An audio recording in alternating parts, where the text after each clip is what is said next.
हरिओम. आज बुधवार 4 मार्च 2026.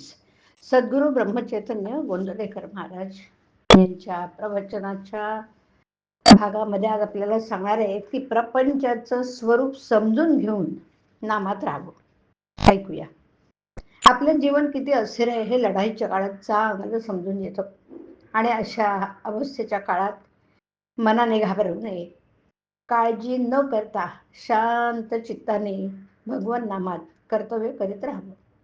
काळजीला म्हणा कारण असं काही लागत नाही, कारण ती आपल्या काळजापर्यंत नव्हे, काळजापाशीच असते. काळजी करायचीच म्हटलं म्हणजे कोणत्याच गोष्टी तिच्यातून सुटत नाही. काळजीमुळे मानसिक शारीरिक त्रास होतो. ज्याला काळजी नाही त्याने भगवंत आपलासा करून घेतला हे समजावं.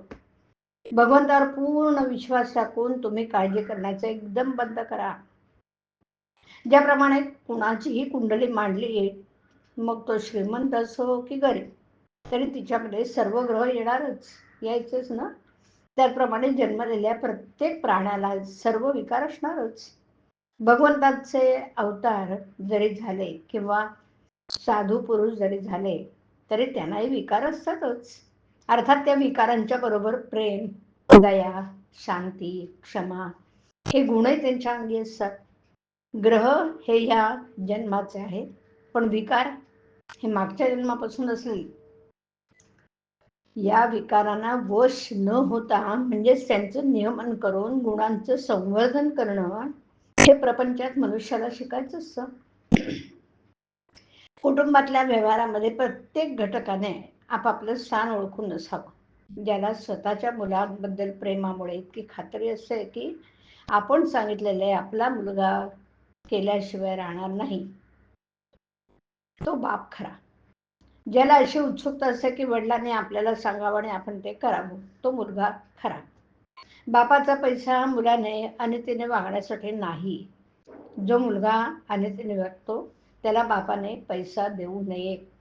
ज्याप्रमाणे वर बसणाऱ्यांची मान पाहून घोडा दंडगाई करतो, त्याप्रमाणे बापाचं पाणी ओळखूनच मुलगा वागतो.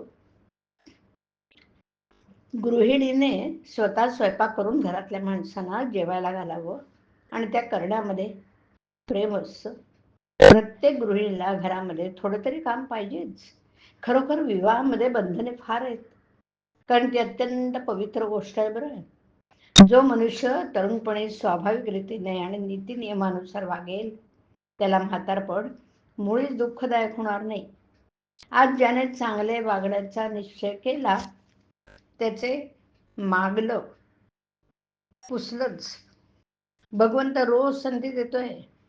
आज सुधारले आणि कालचे पुन्हा केले नाही म्हणजे पूर्वीचे नाहीसे होते, हीच ती संधी.